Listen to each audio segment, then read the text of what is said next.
Welcome to ScratchStart.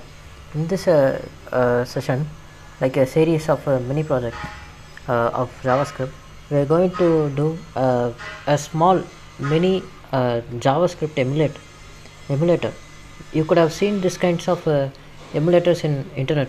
There are a lot of emulators for Python, JavaScript, and other C++, and other many other languages. So here I have tried to do that for JavaScript. So I have already created the HTML section. Here in the text area I kept it blank because we will enter the initial code, the default code that will be displaying in the displaying in the browser. So I will left it empty. We will fill that later. And I have already created the variables using identifiers. We have to write two blocks of codes. One is for the custom console and another to run the code. That's all. Now we have write for the initial thing. For custom console.log, I'm creating a function called custom log with variable message.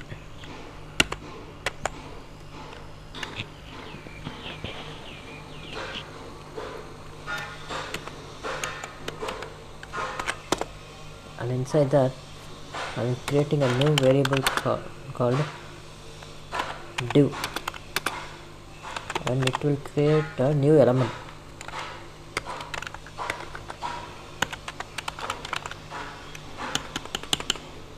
Create element div,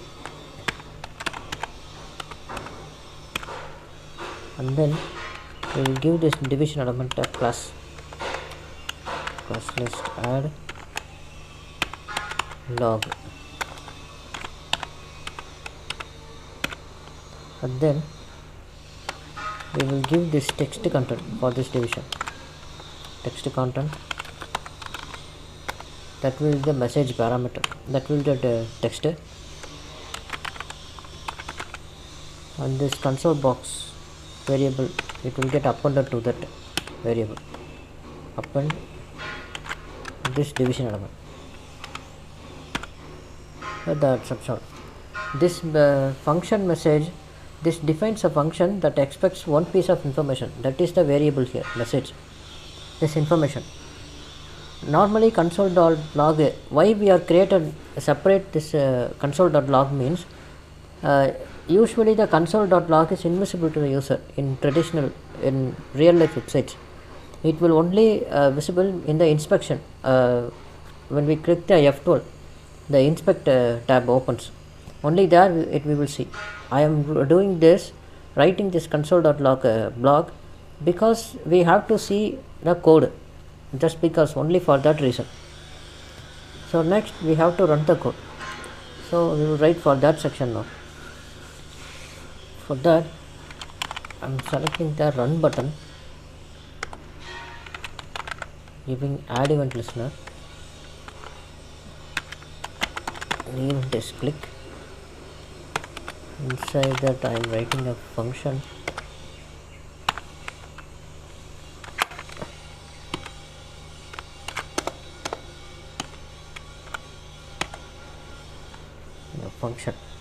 and I am clearing the console box now. When we write a new code, the old code should be cleared, right? And I have also already said I will be in the text area in the HTML. I already said I will write a code here. So we should clear that existing thing, right? So we have to change the inner HTML to empty string, and we have to back up the original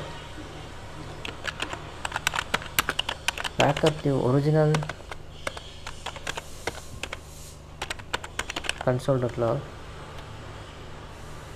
I am creating a new variable called original log, and that input will be console.log. Log will be the original input for that, and it will be saved whenever we reload the browser. This will get reloaded. The original console.log will get reloaded. Now we have to overwrite this. overwrite the console.log to give the new console.log to get the new output. So we are reassigning console.log again. Console.log is equal to function message with the message parameter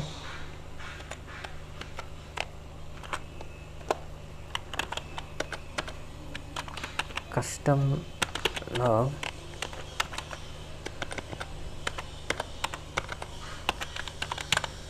with the message. And next, the main thing is completed. Now we have to write the try and catch method, because when we write the code there will be some syntax errors and other mistakes, errors can happen, right? To fix that, when the error happens, we should notify the user on the browser that this error, there is an error and this code can be run and something like that, right? So I am using try block to write when the code is existing.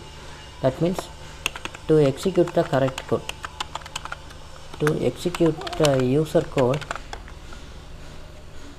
I am using eval function and using code input and take as a value. This eval is a JavaScript method. What this exactly does is, it is a function that takes the string and runs it as a JavaScript code. As you can see in the code input, here code input, let's go to the HTML. See, use the code input ID. Here the text area will have the code input class. We haven't wrote that yet, that's why it's not there. That will be here. We have to, what happens exactly is that code that will be seen as a string by the JavaScript. So we have to convert that string into a JavaScript code. Only then it will emulate in the browser. So we are using eval function that will convert a string to a JavaScript code. See, so everything will be alright. Now that's all. This is a simple function. Now we have to write for the what if the error occurs. Catch with the parameter error. I am creating a new variable called error for error. By document, create a new element, div, element div, error class list, add, give it a class list error.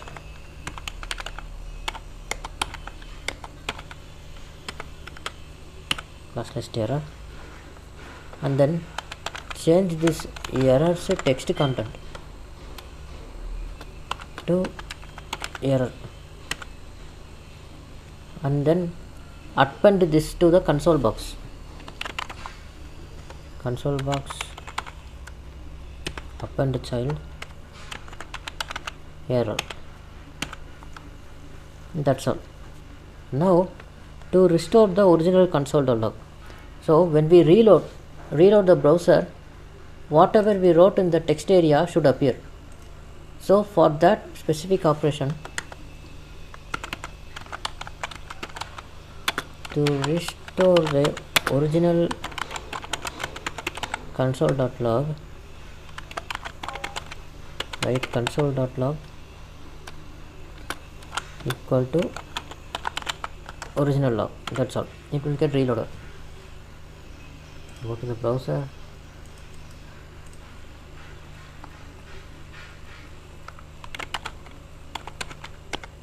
console.log. I am testing it now. Console.log,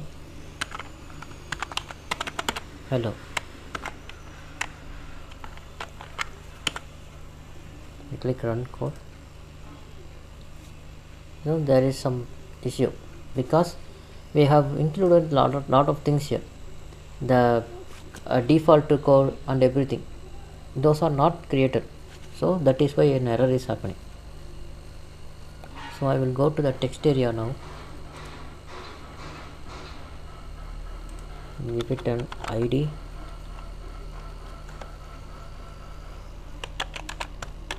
code input. Inside that I am writing console.log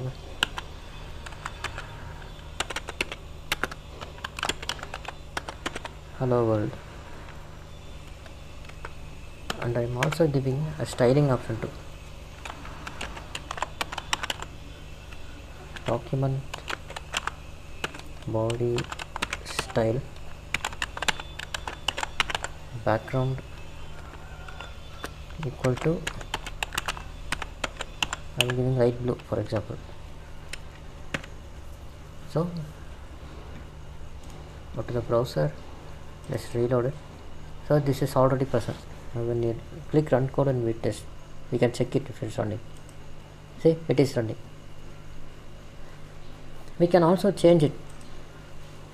Instead of light blue, let's give black. Run code. See, it is changing. So the console is working now. So this is how the Java emulators, code emulators in the internet works. This is the basic function. There they will have a lot of other functionalities too. In real life browser emulators, there are a lot of facilities and lot of you can use a lot of different languages too. So it will be a complex writing. That will be very complex website. But this is just to give an idea or make us understand about how emulator works, the basic functioning. That's all. So that is what I thought of doing it today. And yeah, that is it for today's session. Please consider like and subscribe and sharing if you like my work, and I will meet you guys in the next session. Thank you. Have a nice day.